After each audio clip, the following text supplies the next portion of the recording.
Let's start from the central region because police in Esukuma Odobing Braka have arrested a man and his wife for allegedly attempting to bury their 2-year-old son alive.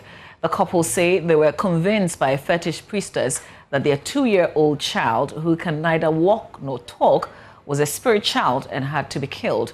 Richard Kojonyako has more in the following report.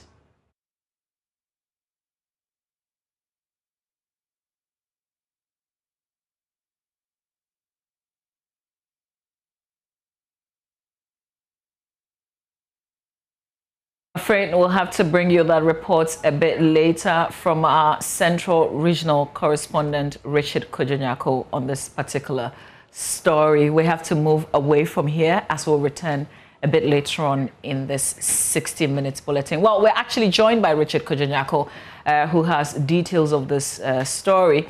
Richard, good morning. Can you give us a background to this? I mean, we understand this was because a priestess had told them that the child was a spirit child and had to be killed. But why were they convinced? Well, they believed in the story of the prophetess who said that, well, because the child can neither walk nor talk, they had to go and perform some rites. And I don't know whether she suggested to them that the rites amounted to burying the child alive. And so at midnight, the two, the man and then the wife, accompanied by the fetish priestess or the prophetess, went to the scene behind the compound, dug the pit, and then buried it. But when they were doing so, a tenant in their own neighborhood saw them, questioned them, and they told the tenant that they were performing a rite for the child because the child was not well. So the following morning, word went out that this incident had happened. And so the police had to be told about this. So they came. But when the police went there, they instructed the suspect to open the grave, and the body of the deceased of Yaduba, age 1.5, was found lying naked in the prone position in the grave. The body was exhumed, washed, and carefully inspected by the police. Blood was found oozing from the nostrils and the mouth. So they took photographs of the body together with the scene, and then the body has been conveyed and deposited at Our Lady of Grace Hospital mortuary at Bemane Sikuma for preservation and autopsy. So the police say they have made enquiries, and the enquiries revealed that suspect Paul Aduba, also known as Kujoko, is married to one Ata Adbraka, and they have 5 children, with the deceased Yaduba being their 4th child. The deceased from the time of his birth was not able to walk. Due to such situation, the father suspects Paul Aduba consulted the prophetess Aman Kansa at Gomoeshim, who told the suspect that the baby is a spiritual child from a river, and if he doesn't return the baby back to the river gods, they will continue giving birth to such babies. So that, gingered them. They accompanied the prophetess, and then they went to bury the child. And so the police are on their hands for this prophetess. In the meantime, these two, the couple, are in the grips of the police. They are assisting them with the investigation while the police search for the prophetess that aided them to carry this dastardly act. Richard, stay with me. I want us to go back to the story that you filed a bit earlier. I'll come back to you with more. The couple, Paul Aduba and Mamiata, revealed their child was unable to walk nor talk. They consulted a fetish priestess who advised them to kill the baby because the baby was a spirit child. At midnight, the couple and the fetish priestess dug a pit and buried the 2-year-old alive. Abubakar Mohammed is a tenant of the couple.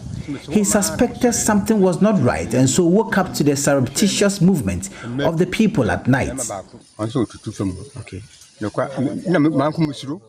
I saw them carrying the child to where the pit is being dug. It was around 12 midnight, and I heard someone was digging some pit.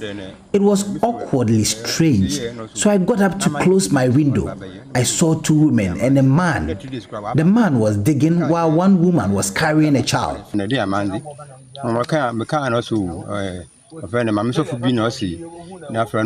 I was alone and a bit afraid, and so I couldn't step out. It was during that time that the man left the scene and came to the yard in our compound.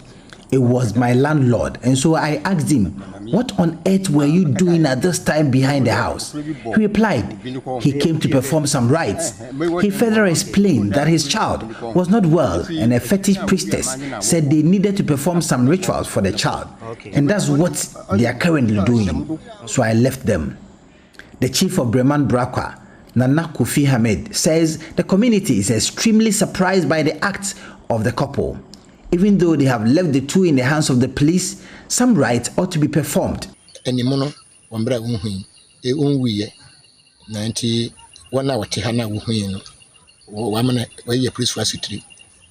The couple and the priestess came to bury the child alive, and so those who suspected it reported it to the police. I was here in the evening when the relatives of the couple came that this was what has happened, and so they were begging for forgiveness. I said no, it's a huge crime that ought not to be entertained. I said this is never done. Even when day-old children die, they are not buried like that, let alone burying a child alive. What's so grievous is that they buried this child close to the mainstream we all depend on. The community is stunned by the act of the three and want the police to ensure that justice takes its course. Reporting for Joy News, Richard Kwejonyako, Breman Brakwa. And our man who fought that story is still with me, Richard Kwejonyako. Let's talk about, is it a priestess or a prophetess? Well, so the police have clarified that it is not a priestess, but a prophetess. And so the prophetess lives at Gomweshim. So when the child was unable to walk or talk and was almost 2 years old, they decided to consult her. And then that was the advice. The prophetess indicated that the child was a spirit child, a child of the river. And so if they do not return the child to where he came from, they would continue giving birth to the same children that can not walk or talk. And so that is why they yielded into the prophetess. All right, so I suppose this is the first child because they already have 5, including the deceased will be 5. So this is the first child who couldn't walk or talk within 2 years. Yes, we suspect so, because nothing is said about the earlier children that they have as having the same traits. And so it is this child that is what has landed them in this situation. Okay, so as you report, the two, in terms of the parents, are in police custody, assisting them with investigations, but they are looking for this prophetess. Any particular description that the police has given?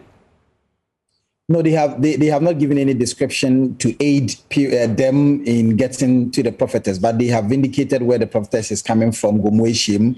And so it's a popular place that if any of them that live around Gomweshim, they will be able to identify the prophetess and help them to accost her as well. All right, Richard Kwejonyako, we'll leave it here and allow you to gather more updates on this. We would let our viewers know when there are new development in this rather very disturbing story.